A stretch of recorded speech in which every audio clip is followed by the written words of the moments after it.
मेरा नाम है अंकुर अग्गेवादी। आज मैं जातीय वर्ग में जो वैमनस्यता हमारे समाज में फैली हुई है उस मार्मिक विषयों पर चर्चा करने आया हूँ। केरल के त्रावणकोर में 19वीं शताब्दी के आसपास की बात है, जहाँ पे एक ऐसा सामाजिक अन्याय फैला हुआ था जो मानवीय कृत्य और मनुष्यता दोनों को शर्मसार करता है। इस शर्मसार का जो मेन कारण था वो कारण था महिलाओं को अपने स्तन ढकने की आज़ादी नहीं थी। निम्न जातियों में एझावा, नादर जातियां थीं जिनकी महिलाओं को स्तन ढकने का अधिकार नहीं था। ऐसे ही ऊपरी जातियां जो थी वो नायर और ब्राह्मण की हुआ करती थी। खास बात और रोचक बात जो मुझे यहाँ पे प्रभावित करती है वह बात यह है कि जो उच्च कोट की ब्राह्मण महिलाएं भी थीं उन्हें केवल अपने घर में स्तन ढकने का अधिकार था।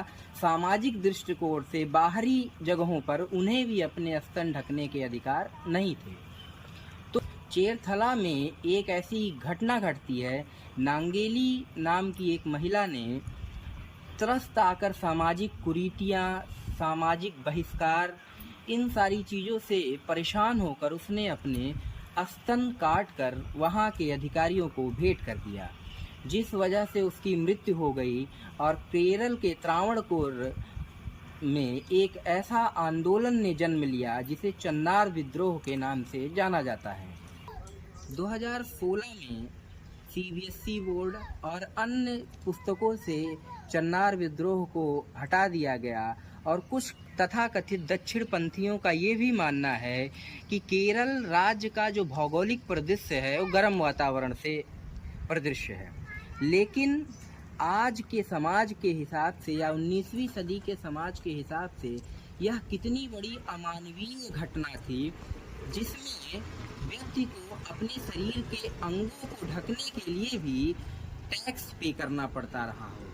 जरा सोचिएगा मित्रों कि और टैक्स जिस आधार पे था वह आधार कितना अमानवीय हो सकता है।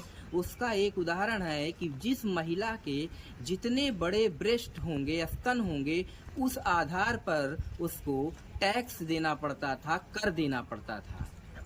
में हमारी कोई महत्वपूर्ण भूमिका नहीं है कि मैं ब्राह्मण माँ की कोख से जन्म लिया, किसी ने क्षत्रिय, किसी ने वैश्य, किसी ने शूद्र माँ की कोख से जन्म लिया। इसमें हमारी कोई महानता नहीं कि मेरा नाम के आगे पांडे लगता है या किसी व्यक्ति के नाम के आगे शूद्र, कुमार ऐसे करके टाइटल लगाए जाते हैं।